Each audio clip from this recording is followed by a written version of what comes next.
You're listening to Ken Hudnall. This is the Ken Hudnall Show, coming to you from our studios right here in exciting El Paso, Texas, gateway to the Old West and the most haunted city in the country. Well, today is April the 9th. That's the 99th day of the year. Just 266 days remain to the year's over with. And it is National Former Prisoners of War Recognition Day, where we honor the sacrifice of those who endured captivity in service to their nation. Their bravery is a testament to the human spirit. The holidays observances. It's Appomattox Day, National Mature Women's Day, Education and Sharing Day, National Cherish an Antique Day, Global Holistic Wealth Day, National Name Yourself Day. If you don't like the name you were given at birth, come up with your own. National Biomechanics Day, National Chicken Little Awareness Day, National Chinese Almond Cookie Day, Vimy Ridge Day, National Library Outreach Day. You can donate books or volunteer to support this charity dedicated to driving free library books around the world. National Library Week and National Wildlife Week.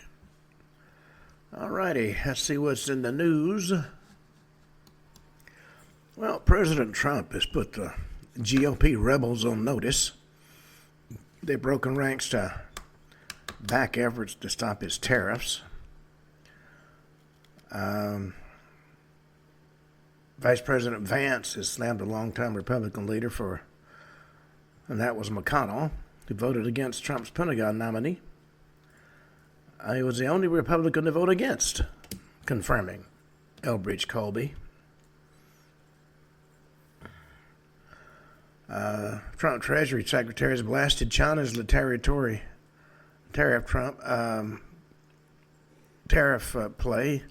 I think they raised it to 84% to strike back at President Trump. George Stephanopoulos described Biden as heartbreaking up close. That was during a crucial post-debate interview. You can remember Stephanopoulos donated to Hillary Clinton and gave her a softball interview when she was running. John Bon Jovi is slammed for turning a New Jersey town into ground zero for homelessness.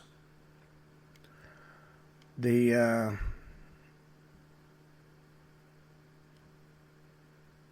set up a soup kitchen, causing more issues than it's solving, in the opinion of Toms River Mayor Daniel Roderick. Yes, no good deed goes unpunished. American man in the Bahamas on vacation with his family is found dead after leaving dinner to get a jacket. He was a 23-year-old, left dinner with his parents at a Paradise Island resort to go get his jacket, and he vanished. Found dead on the beach the next morning. They believe his death is suspicious after authorities found 23-year-old Denari McElmont of Maryland dead on Paradise Island in Nassau, 12 hours after he landed on the island with his parents. His mother said she was traumatized. She had to identify her son's remains.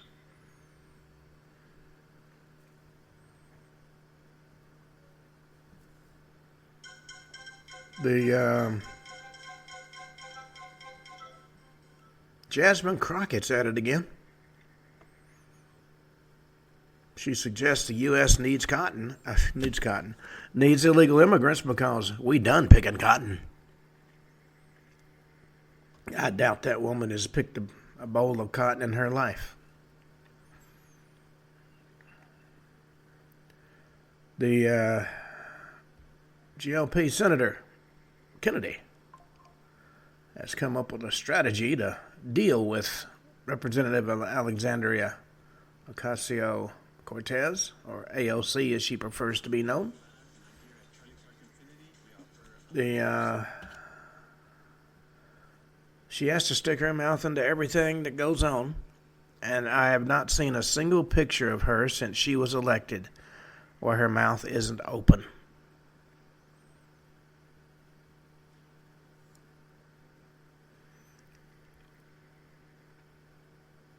Jamie Dimon warns a recession is the likely outcome for the U.S. economy. Yes, the sky is falling.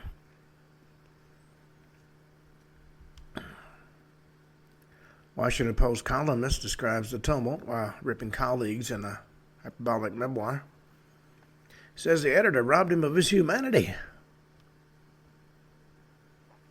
He was a former member of the Washington Post editorial board. I confessed to going to HR over a line in an editorial he disagreed with.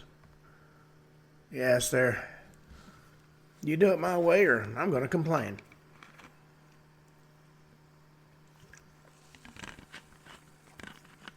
He was sent into an eye-popping rage that caused him to quit the Washington Post editorial board and fire off a frantic email to HR over a sentence and editorial concerning Georgia's Election Integrity Act of 2021. Now, you want to talk about out-of-control legislators. Let's talk about Georgia. You can go to Amazon and get my book. Why would they say it? And you can see what Georgia law is like from the inside. When a senior judge tells you that certain people are not entitled to representation because that's how attorney fortunes are made, stealing from their clients. And this is the most senior judge in the state at the time. And when I said even blacks are entitled to representation, he told me I was a traitor to my race, and they'd get me. Well, Snow White star Rachel Ziegler blended Disney's magic with outspoken politics. She wrote Free Palestine, wish Trump supporters never know peace on social media. And this is a woman who wanted those same people to pay to come see her act in a movie.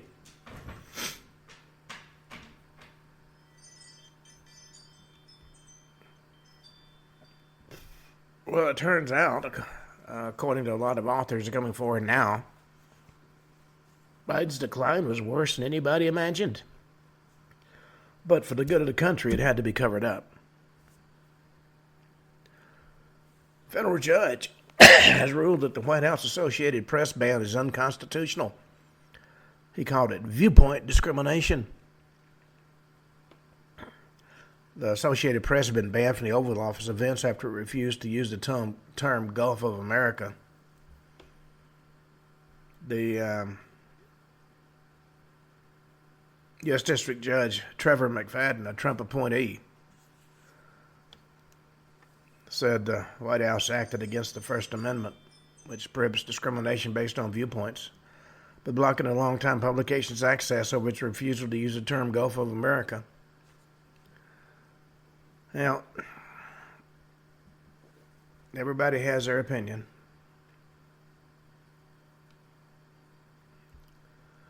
Agriculture Secretary doesn't expect egg prices to significantly increase after a Trump tariff announcement. The U.S. has been importing eggs to fill the supply gap left by a bird flu outbreak. And if it was as realistic as the COVID epidemic, we murdered a lot of chickens for nothing. But I noticed there are eggs now on the shelf, and prices, while high, have not jumped appreciable amount. Ex-Major League Baseball players Octavio Dotel and Tony Blanco among the dead in a Dominican Republic roof collapse. More than 110 people died in the tragedy, the collapse of a roof at a Dominican Republic nightclub. The Dotel was a native of Santo Domingo, the Dominican Republic's capital city. He was inside the Jet Set nightclub early Tuesday morning when the roof fell. Singer Ruby Perez performed on stage. He'd been rescued from the debris earlier and brought to a hospital, but the World Series champion, succumbed to his injuries. Major League Baseball Commissioner Rob Manfred and Professional Baseball League spokesman Satoshi Terrero confirmed the death of the Dominican Republic baseball player Tony Blanco as well. Well, federal government has questioned former Columbia University president over campus anti-Semitism. She didn't see it. She doesn't know what they were talking about. Investigators from the Department of Health and Human Services interviewed former Columbia University interim president, I can't talk, Katrina Armstrong, over the campus anti-Semitism issues. The investigators interviewed her April 1st during a closed-door deposition following her resignation on March 28th. She also announced Sunday she's taking a leave from her position at the Columbia University Irving Medical Center, where she was a chief executive officer. Yes, nobody ever sees anything until they get on the receiving end, and then suddenly they see everything. Venezuela's opposition pledges reparations to Americans that were harmed by the Tren de Aragua gang.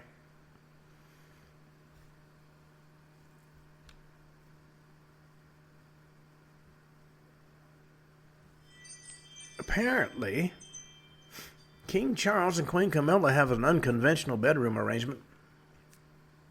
They say it's the sauce, the secret sauce, as it were, for staying together. They celebrate their 20th anniversary today. They married April 9, 2005.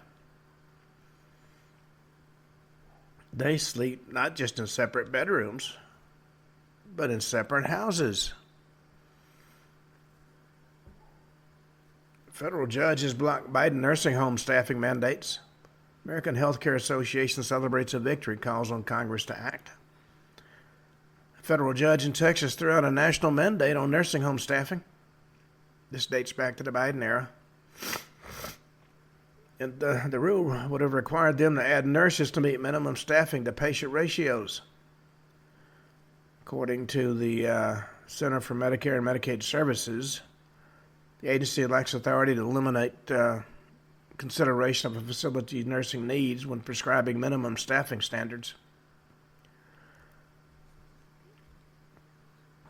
Having been dealing with government health care for, 40 years,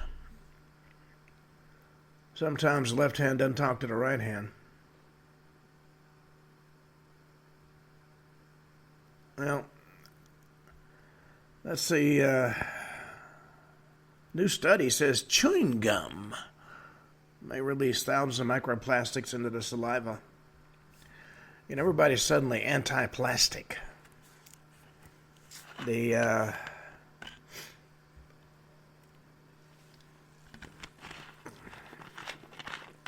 whistleblower says Meta, that's Zuckerberg's company, betrayed American values to win over China.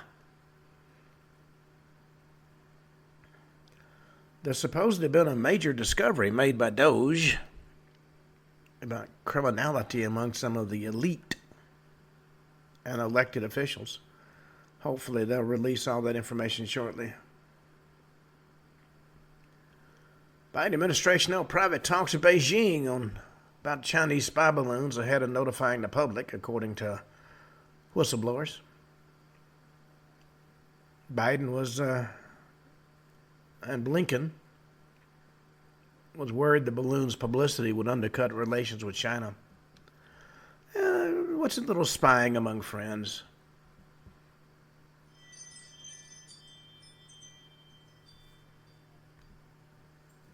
California sheriff is going to defy California statewide sanctuary law. California Villages Act, or SB 54, limits cooperation between local and state authorities and the federal immigration officials. California is determined they're going to protect anybody and everybody from Trump and his people. Well, Ryan Seacrest, who is now doing the Wheel of Fortune, did a face plant on stage while trying to chase a cheese roll. Go figure.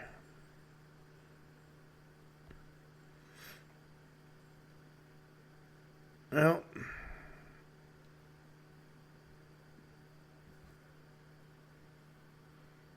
it's interesting that everybody's trying to be woke in the movies. They're trying to make James Bond woke now. I don't think that's going to come over too well. Christy Brinkley is 71. Still wears her red bikini. And from the pictures I've seen, she does it proud. Well, kids with autism do very well with service dogs. There have been incredible changes. Let's see if there's anything else. Well, that's it on our news at the moment. We're going to turn to talking about some more haunted hospitals. This time we're going to Los Angeles, the Linda Vista Community Hospital. Well, the daily with the lights flashing and sirens blaring. Maybe the screeches to a halt outside a busy downtown Chicago hospital. The doors are yanked open. Paramedic crews wheel out a critically ill drug overdose patient on a gurney, snapping up vital signs in an arrival report, and terse voices. The paramedics propel their patients through bleak hospital corridors lit by strip lights. And while this does happen on a daily basis in the real emergency rooms of the bigger Chicago hospitals, the scene I just outlined for you, this particular overdose, was staged for the cameras many miles away from Chicago. It's a scene from the pilot episode of the award-winning TV show ER, which was based on the emergency residency experiences of the late author Michael Crichton. It's filmed in the walls of one of the world's most haunted hospitals, the Linda Vista Community Hospital. And whether or not you ever set foot in the Los Angeles neighborhood of Boyle Heights, it's very likely you've seen the Linda Vista Community Hospital, either on the silver screen or on TV. The supernatural adventures of Buffy the Vampire Slayer was the life of serial killer and blood splatter analyst Dexter, the Vampires of True Blood, whose production crew filmed a pack of real wolves running through the lobby. Or how about Clint Eastwood's Secret Service agent hunting presidential assassin John Malkovich during In the Line of Fire? Or maybe Dustin Hoffman's virus hunting doctor in Outbreak? Or Arnold Schwarzenegger's cop in Deep at the End of Days? Or the military heroes of Michael Bay's Pearl Harbor? All these and more were filmed at location in this rundown old Los Angeles hospital. It's long been abandoned and redressed as countless movie and TV production sets. And if it couldn't get any better than that, Duran Duran and Alice Cooper both filmed music videos there, along with a score of other bands during the past 30 years. The hospital can trace its origins back to the Santa Fe Railroad. The dawn of the 20th century, there's a very real need for railroad workers to get affordable and accessible health care. Railroad work carried its own unique set of dangers and medical hazards, so business at the newly built Santa Fe Coastlines Hospital was brisk. And the hospital saw rapid growth. But times must ultimately change, and neighborhoods tend to change as well. The area surrounding the railroad hospital slowly became poorer, and patients less capable of paying their bills, forcing the reluctant hospital administrators to make financial cutbacks. And where one finds poverty, you also tend to find violence. Linda Vista Community Hospital, that soon became known, found itself becoming what those in the emergency medical service like to call a knife and gun club, sort of facility that sees a high volume of violent trauma patients.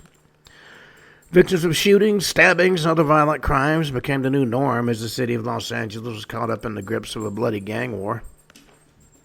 One doctor who tried unsuccessfully to save the life of a gang member who had been shot was shot dead himself by the victim's fellow gang members in the parking lot outside the hospital. His ghost now haunts the hospital, having been seen by night security guards and visiting ghost hunters alike. You know, this tide of violence reached its peak during the 1980s to the point that Linda Vista was forced to close down its emergency room to ambulances. Death rates inside the hospital had risen steadily, which was blamed by some on the equally steady decrease in funding that resulted in the large volume of patients who just really couldn't afford to pay their bills. But rumors also began to circulate about exhausted, overworked, and sometimes just plain incompetent staff members performing substandard patient care. It's also contributed to the rising mortality rates. Like so many of its trauma patients, Linda Vista Community Hospital basically bled to death. More skilled among the medical staff drifted away to take jobs in facilities that were better funded, and as a result, they were better paid. Cries of a distressed young girl had been heard by passers-by, originating from somewhere on the lower floors. She most frequently reported on the first floor. Also heard humming and singing from time to time. There's a mysterious green light that's been witnessed, shining from inside the darkened and deserted rooms after nightfall. And as the hospital became a big draw for ghost hunting teams, stories abounded of investigators hearing voices and seeing shadow figures and unexplained lights inside the hospital. Some even getting pushed and shoved by unseen forces.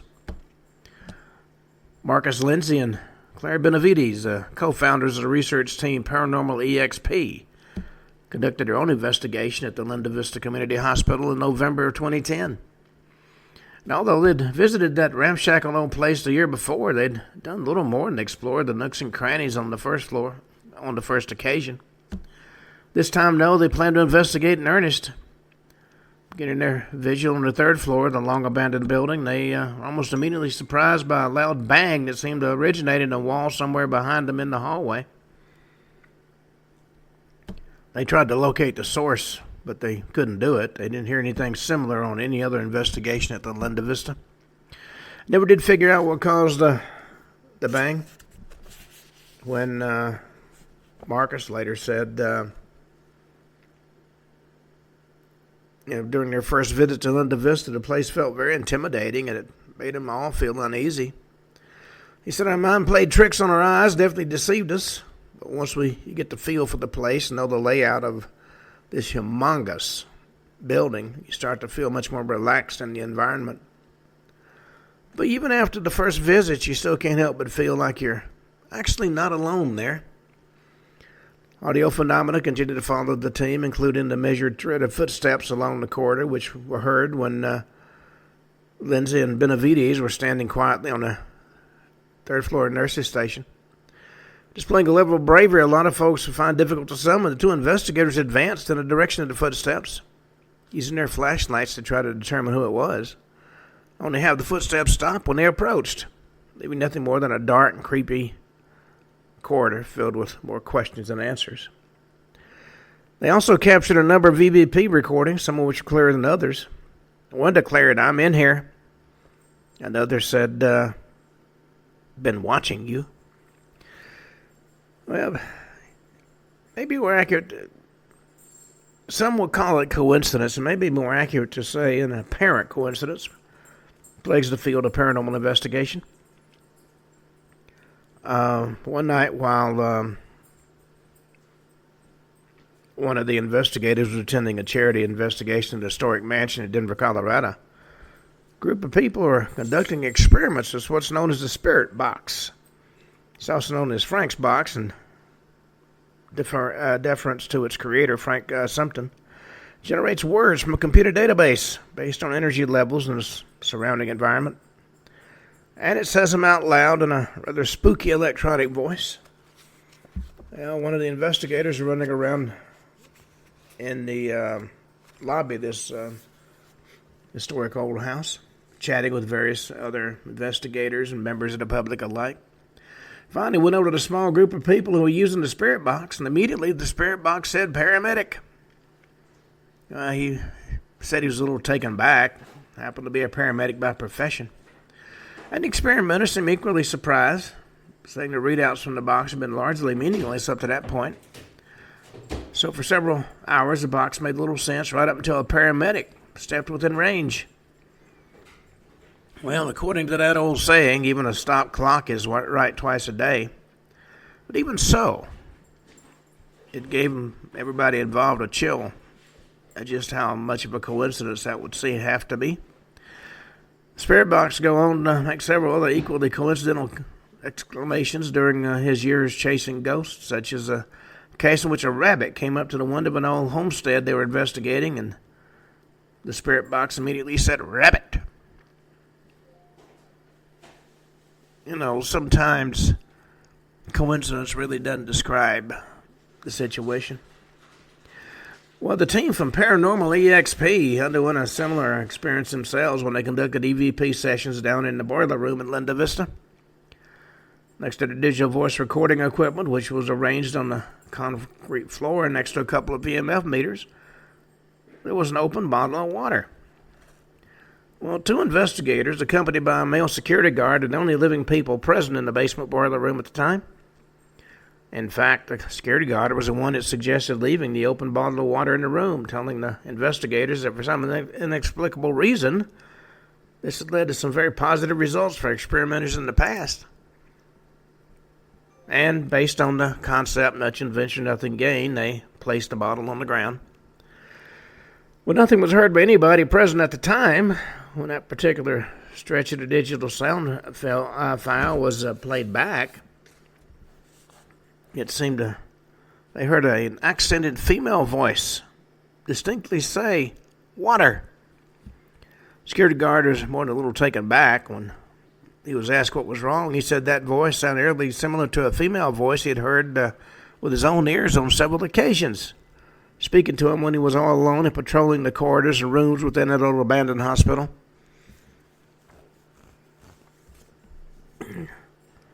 You know, this was said to be one of the two most impressive pieces of evidence captured by Paranormal EXP at Linda Vista.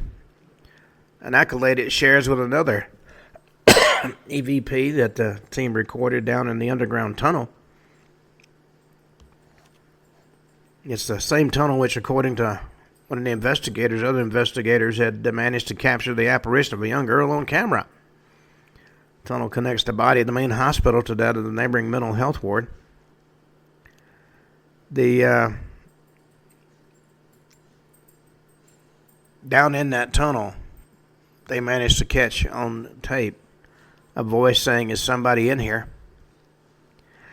Now, the founders of Paranormal EXP would return to Linda Vista in an unexpected capacity a few months later when they were cast on the Travel Channel reality TV show Paranormal Challenge. Well, one of the questions that was discussed during that show is why are some, and you might say many, hospitals haunted when others are not? All of them see their fair share of death and dying and other strong emotions, not to mention violence and physical trauma if they have an emergency room. So the question becomes, what is it about facilities such as Linda Vista that makes them become so paranormally active once all the living patients are removed? Well, according to one of the investigators, it shouldn't be a surprise this location has spirits attached to it. The culmination of traumatic events that have taken place there could possibly create a hotspot of paranormal activity.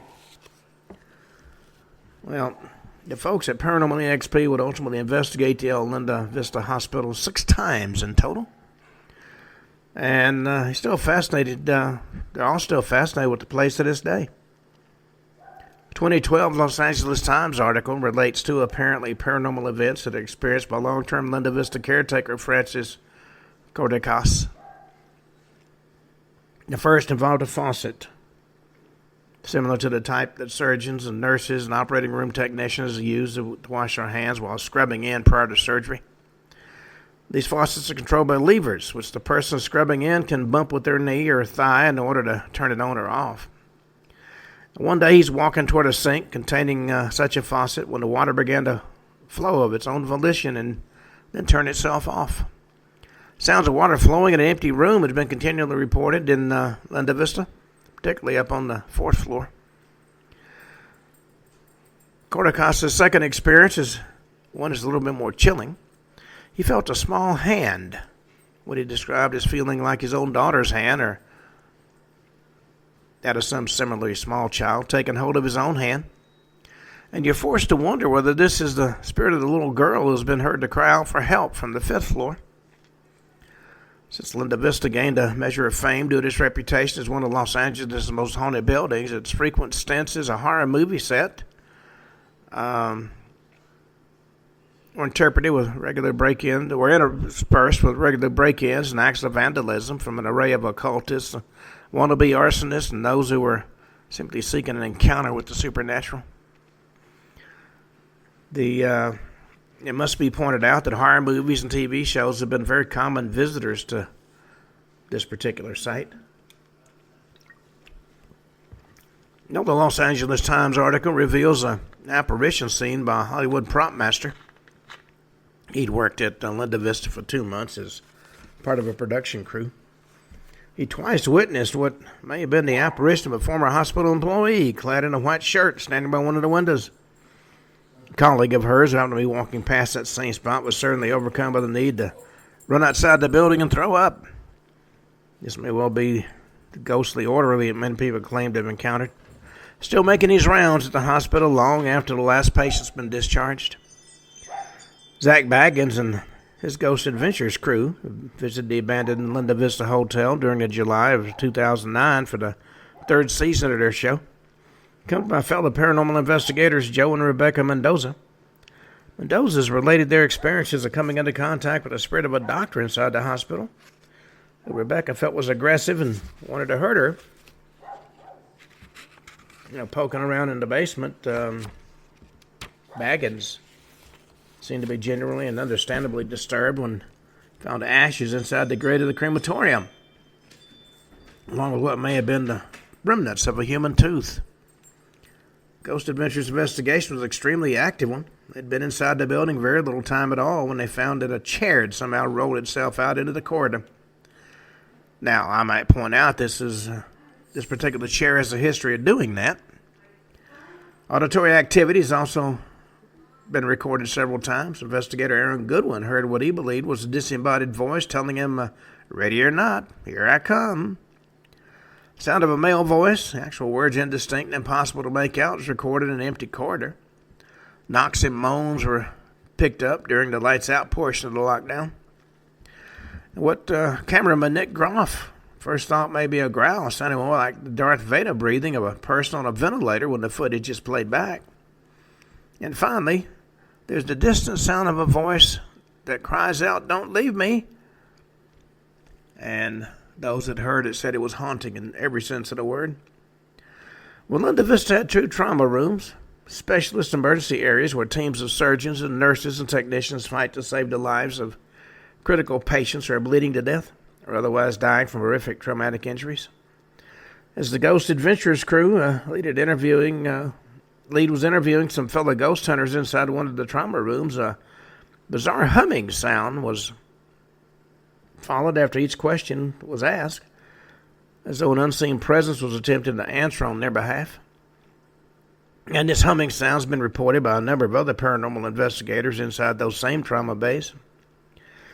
It isn't possible to cover a building with as much square footage as the average hospital using only human observers. Most paranormal research groups simply don't have the manpower to spare. As the Ghost Adventures crew is renowned for using very small team of investigators. It makes sense for them to supplement their head count with which you might refer to as digital eyes and ears. Baggins must have been very glad to have planted remote cameras throughout the hallways and rooms of Linda Vista, because they turned up some intriguing anomalies.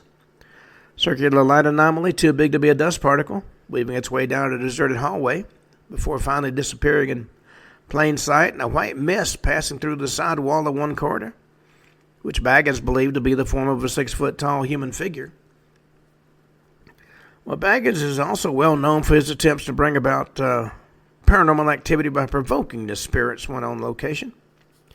After splitting his team up in order to avoid intimidating any ghosts that may be present, he began to provoke in earnest. Is this what you wanted, for us to split up? Come out. Don't be scared. Come out and touch one of us now. Is his idea of provoking. At this point, his fellow investigator, Aaron Goodwin, gave a yell and came flying down the corridor in a panic. Said something had jumped behind him, and while it's unclear exactly what it was, a couple of odd sounds were picked up by his camera's microphone. Sending cameraman Nick Groff into one of the surgical suites and trying to make contact with the spirit of a little girl who said to haunt the area, Baggins and his team were stunned when they heard what sounded like the voice of a young child. But perhaps the most impressive noises were heard at the time, showing up only on the playback of Nick's digital voice recorder. A genuinely creepy, breathy sigh not heard by any investigators in the room. It's very distinct and even more than a little unnerving. It was then that Nick's turn to flee in panic. He saw a female apparition standing right in front of him, no more than 2 feet away. But the fascinating aspect of this sighting of an apparition is the technical malfunction that precedes it. Nick's video camera froze recording for exactly 1 second, the instant before the apparition appeared. So you need to ask, was this a mere coincidence or a physical side effect of a spirit manifestation? It may be tempting to write this off as a simple camera glitch, except for one startling piece of extra information. Aaron Goodwin's camera also froze at exactly that same time for 1 second. Well, Groff narrates this encounter in much greater detail in his book, which he described, where he describes the brown-haired apparition as being completely solid, but with a face that glowed in the dark. The figure was dressed in a hospital gown that implies she was a patient rather than a member of the medical staff, and Nick estimated from her appearance she dated back to the 80s or 90s, final years of Linda Vista's lifetime as an actual working hospital, and literally the most turbulent. Although those who saw this Ghost Adventures episode see Nick Groff leap away from his paranormal encounter after just a split second. He claims to have experienced a sensation of time being stretched out, feeling as though he and the woman made some kind of spiritual connection that lasted for more than a minute. Connection began when the pair's eyes met, which strongly implies that Nick was dealing with an intelligent haunting. A ghost that was aware of his presence, capable of reacting to him and interacting with him rather than a residual recording. Nor was the ghost simply standing there mutely. She had one hand extended toward him as though reaching out to him in desperation.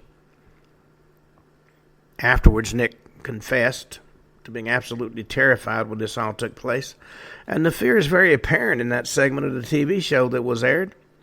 Nick's expression and demeanor all reflect somebody who just sustained a massive shock, and he flatly refused to go back into that room again.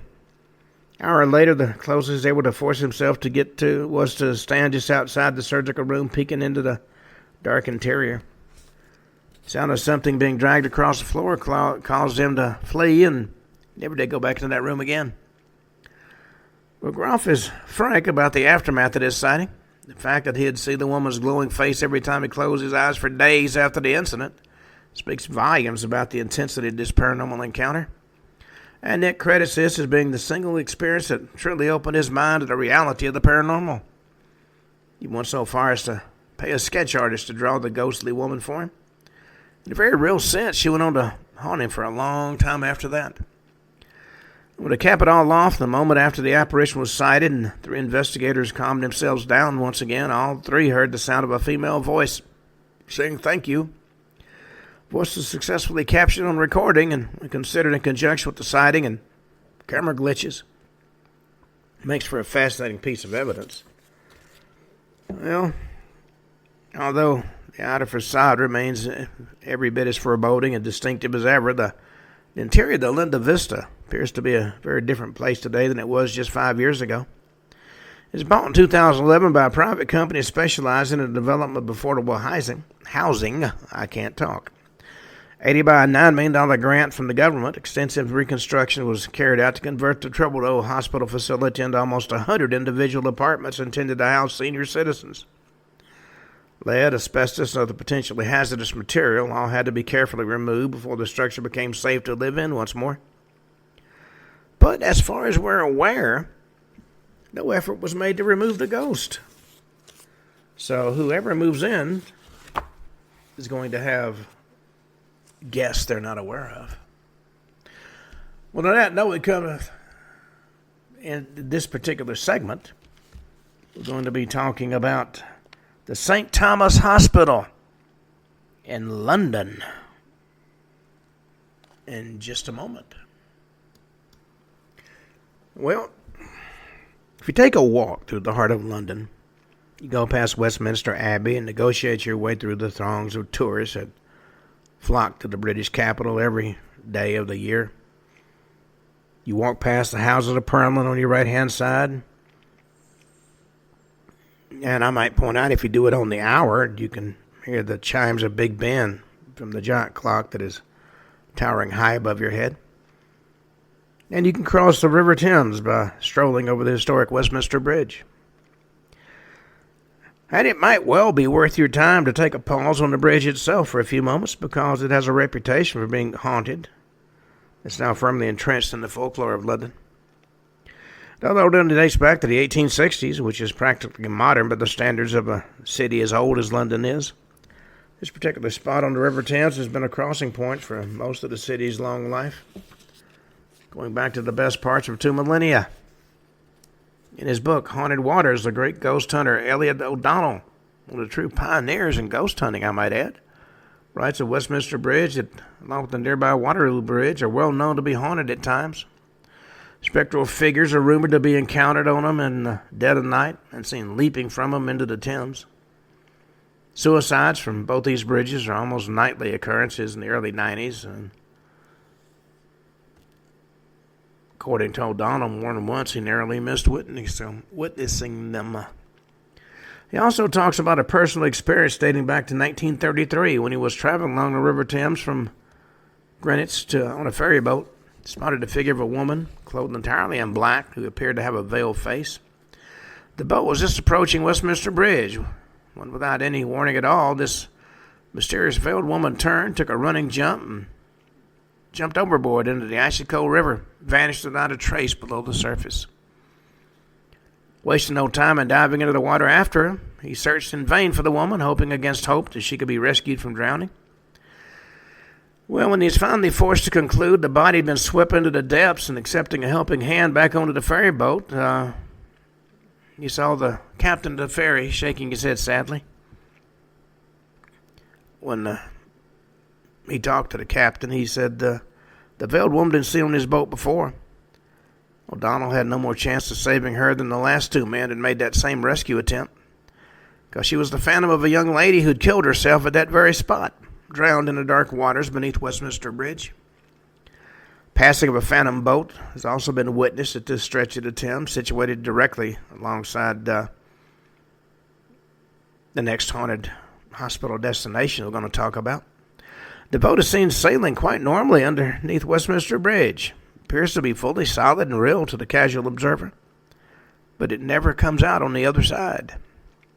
Londoners also like to tell of an anniversary-type ghost, an enigmatic man dressed very formally in top hat and tails who's been seen to jump from Westminster Bridge into the dark waters below at the stroke of midnight on New Year's Eve.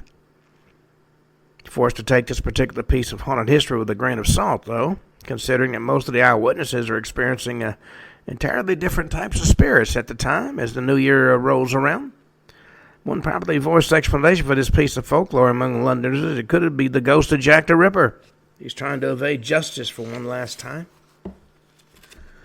Well, Westminster Bridge has not only seen more than its fair share of suicides through the year, It's also been the scene of multiple deaths caused by motor vehicle accidents. So it should come as no surprise to learn this particular stretch of the Thames has been haunted for many, many years.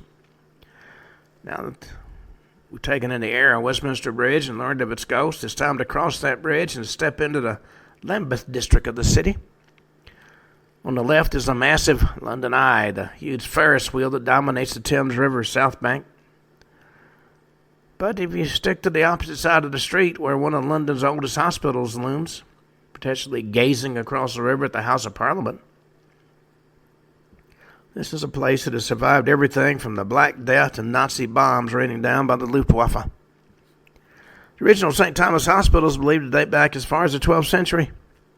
Historians aren't quite sure of the precise year in which it was built, but the hospital was named for St. Thomas Becket.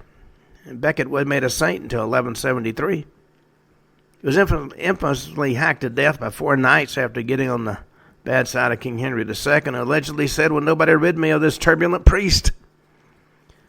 First St. Thomas Hospital is located in the Southwark district of the city and took care of London's penniless and destitute masses, which it did until the 1860s when the powers that be decided to move St. Thomas to Lambeth. Her Majesty Queen Victoria personally laid the first stone of the current St. Thomas's Hospital herself in 1868. And the new facility was destined to and designed to be both bigger and far more modern than the former premises had been. 21st century St. Thomas Hospital is a bustling hive of activity, accommodating hundreds of inpatients and a multitude of other medical services.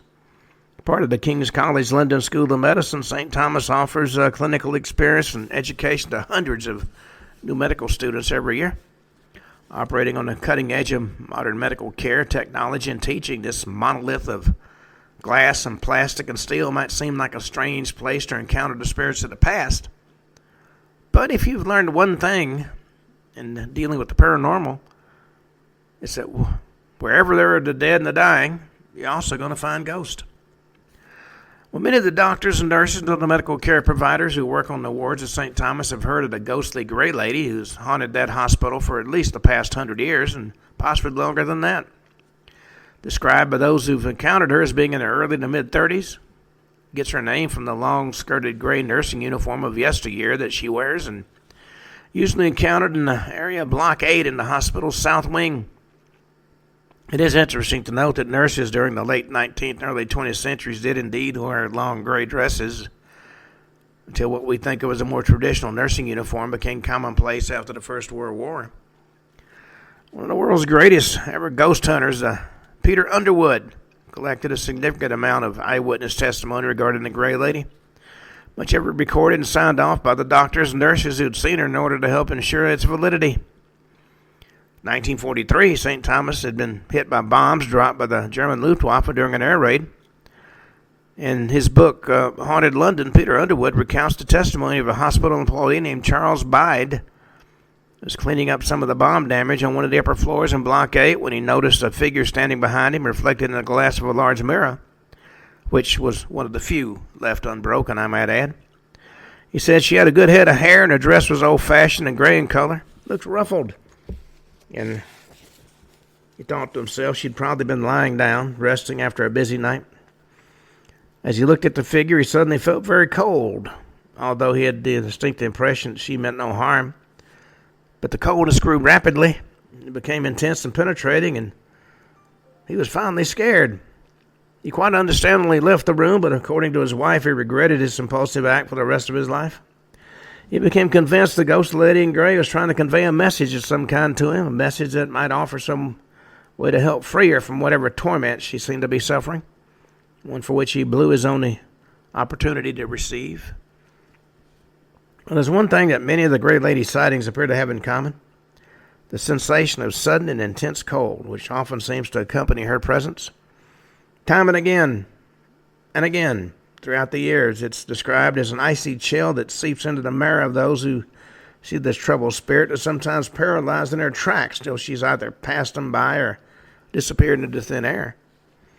Although she sometimes seemed to be standing still, the Gray Lady is just as likely to be seen in an apparent rush to get to some unknown destination. Her facial expression has been described as appearing troubled, as though some great emotional burden has been carried on her shoulders. One particularly intriguing episode that took place in 1929, two hospital administrators encountered her between Block 7 and 8. One of the men experienced that common sensation of freezing and saw the apparition as plain as day. His colleague didn't see anything, though, being quite taken back by his companion's aghast expression. Unlike the wispy, transparent ghost of fiction, the Great Lady of St. Thomas is sufficiently solid to be mistaken for a flesh-and-blood nurse, at least until the retro nature of her uniform strikes the observer. Although making contact and interacting with some of the employees who see her, she rarely responds when spoken to, unless it's to a patient, in which case her demeanor changes entirely. Indeed, one especially fascinating aspect of the Great Lady haunting is that she presents in a much calmer, far more tranquil manner when she encounters patients in the hospital, often standing at the foot of their bed during the long, lonely hours of the night, comforting and soothing away their fears. Having lost none of the nurse's trademark compassion with the loss of her physical body. Some in the medical profession believe that the appearance of a ghost on a hospital ward may presage the imminent death of a patient. A superstition that does seem out of place in the modern world of high-tech medicine, but it seems to persist nonetheless. Although it be impossible and maybe almost useless to try and make this link to in a large hospital like the St. Thomas, where patients quite naturally die on a daily basis, it's nonetheless thought-provoking to consider some cases in which the ghost was seen by a patient who was close to death and subsequently died shortly after that. After all, we know the Great Lady can be seen by some and not by others, as evidenced in the case of two hospital administrators that I just talked about. We still don't know why it is that some people see ghosts and others don't, even when they're standing in the same room together, but it is understandably true and undeniably true that those who are close to death report a much greater number of ghost sightings and paranormal experiences than those who are healthy. Peter Underwood revealed several instances where patients at St. Thomas encountered a ghostly lady in gray and went on to die shortly after that. One thirsty gentleman who appeared to be suffering from terminal cancer, she kindly filled a glass of water during the night. When his actual flesh and blood nurse came along to do the same thing, he thanked her but declined, pointing out in the direction of the ghostly gray nurse who was still standing at the foot of his bed. One can only imagine the sweat breaking out on the forehead of the living nurse. She turned slowly to face the end of the bed, only to find that nobody was standing there. The Great Lady graduated from serving water to that most British of institutions, serving a cup of hot tea to another patient who received it gratefully from her one night. Still another patient made reference to a nurse who quite often came to attend him, a nurse who dressed much more differently than the starched blues and whites of the other nurses at St. Thomas. And as you probably guessed, this particular nurse just happened to be wearing a long gray skirt. The Great Lady was spotted by another cancer patient, apparently warming her hands by the fireplace on the ward. Surprisingly, or maybe not so surprisingly, he died 2 days after seeing her. Dr. Alison Larry talked of her own encounter with the ghostly Great Lady. That happened when she was a young doctor working at St. Thomas. She said she had worked at St. Thomas's before becoming a student there, so she's familiar with the hospital and its layout. She's also familiar with the legends and stories, but never paid much attention to them. When she was younger, they used to dare each other to ride the Paternoster, sort of an open elevator into the basement. It's supposed to be haunted. In the early 1890s, before hospitals had lots of retail outlets, she'd been on a firm, that's a student with an assigned team, all day and all night. The only option was to eat the not very appealing hospital food. It was between the hours of midnight and 2 in the morning. The other option was to wait until 6 a.m. for breakfast. Only place to get food was the cafeteria in the south wing of the hospital, and that was the oldest part of St. Thomas's, and it's in the Italian pavilion style designed by Florence Nightingale. South wing corridor that connects the Nightingale wards to the south wing is a very long corridor. Cafeteria known as Shepherd's Hall was originally the Victorian nurse's dining room. It was about 2/3 of the way down the corridor. It was about 2 in the morning, and she was in a hurry not to miss her lunch, so to speak. The corridor was deserted at that hour. She hurried to the more modern north wing. About halfway down the corridor, she noticed a woman in a long gray dress with dark hair. And in her tired state, Dr. Leary didn't really process what she was seeing. She just kept moving toward her, purposely, very real, not all ethereal. Looking back, she heard no footsteps from her. It's very hard not to make any kind of noise in a hospital at night. never occurred to her that this could be the gray lady. And she came toward her and looked at her, and before looking away and moving past her, Dr. Leary remembered the chill in the air as she did so, and it was then that she recalled the story she'd heard about the gray lady. So she spun around to look behind her, but there was no one there. Many other people who worked in the hospital have heard of the gray lady, and one of the common stories was that she warned of an impending death. Fortunately, according to Dr. Leary, she didn't hear of anybody dying on this particular occasion. And of course, there are theories and rumors and legends abound as to the identity of the mysterious, ghostly gray lady. And as such tales tend to do, they've grown in the telling as they're passed down through the decades, and each new generation of healthcare professionals seem to add something new to the telling. Whether she is really the earthbound spirit of a nurse who committed suicide in the hospital, was killed on the premises in a fatal fall down an elevator shaft, or maybe died due to a disease she contracted while caring for the patients who were staying there, it's no way to know now. It's impossible to say. All these stories and more have made the rounds among the hospital personnel throughout the years, but there is one story that tends to fascinate and tantalize above all others. Some of the St. Thomas staff have professed to believe that the ghostly gray lady is none other than the most eminent of nurses, Florence Nightingale herself. That's a name that's both well known and revered by nurses all around the world. Indeed, many consider her to be the mother of the nursing profession as we know it today. But she's maybe most famously known by the affectionate nickname of the Lady with the Lamp, which she obtained in 1854 when she led a team of 38 volunteer nurses, having first trained them all herself, and a group of nuns out to 10 British soldiers who had been wounded in the Crimean War. What Florence Nightingale and her sister nurses found when they arrived in Scutari was something akin to a nightmare. A small army of young men with injuries ranging all the way from minor fractures of the limbs to completely mangled and butchered bodies was essentially ignored by their superior officers. Wounded soldiers were rotting away, sometimes literally out of sight in unsanitary and uncomfortable facilities, without access to adequate food, medical supplies, or even treatment. The Nightingale nurses rolled up their sleeves and set about aggressively remedying the situation. Florence Nightingale and her solitary lamp were still to be seen after the army doctors went back to their beds for the night. She continued to administer medical care and emotional support to the sick and wounded without a care for personal comfort or rest. To the wounded men of the British Army, she was truly the closest thing to an angel walking the earth that they could possibly conceive of. And on that note, we come to the end of today's show. We'll talk more about ghosts and hauntings. But that's for tomorrow.